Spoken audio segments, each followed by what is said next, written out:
და ახლა კულტურა ეროვნული არქივის ახალი პროექტი იგეგმება საქართველოში მდებარე ყველა ისტორიული და კულტურული ძეგლის ფოტო და ვიდეო გადაღება. პროექტის დასრულების შემდეგ საარქივო ფონდები თანამედროვე მასალებით უნდა გამდიდრდეს.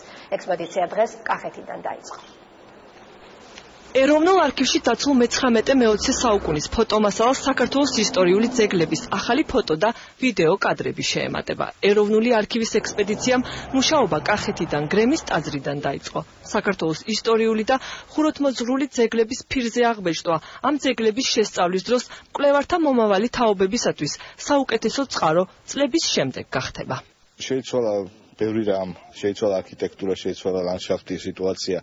აქედან გამომდინარე, დღეს რაც ხდება, შეიძლება 20, 30, 50 წლის შემდეგ ასევე შეიცვალოს და შესაბამისად ესეც საინტერესო იქნება, ამ კუთხითაც საინტერესო იქნება. ამ პროექტის მიზანია ისტორიის შექმნა პრინციპში, უბრალოდ და შექმნილი ისტორიის დაფიქსირება და არქივში განთავსება, იმისათვის რომ მომავალ თაობა შემდეგ კონდეს საშუალება ნახოს ეს ყველაფერი და გამოიყენოს.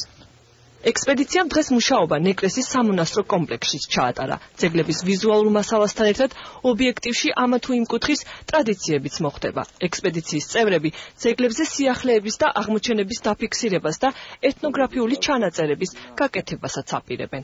ჩვენ ვაწარმოებთ ორი ტიპის გადაღებას, ეს არის ფოტო და ვიდეო გადაღებები. ეს ვიდეო გადაღებების უფრო ესეთი სიუჟეტური ხასიათი ექნება, რომ მკვლევარმა გამოიყენოს თქვათ ეს მასალა. ფოტოსაც ვიღებთ მაღალი ხარისხით, ვაწარმოებთ როგორც ციფრული, ასევე ფირზე გადაღებას. ასე რომ ვცდილობთ მიუახლოვოთ ეს ჩვენი ღონისძიება და ჩვენი პროექტი სტანდარტებს, რაც არის საარქივო სტანდარტები. ეროვნული არქივის ექსპედიცია მოგზაურობას მომავალშიც გააგრძელებს და ქვეყანაში კულტურული მემკვიდრეობის ყველა ძეგლს ფირზე აღბეჭდავს.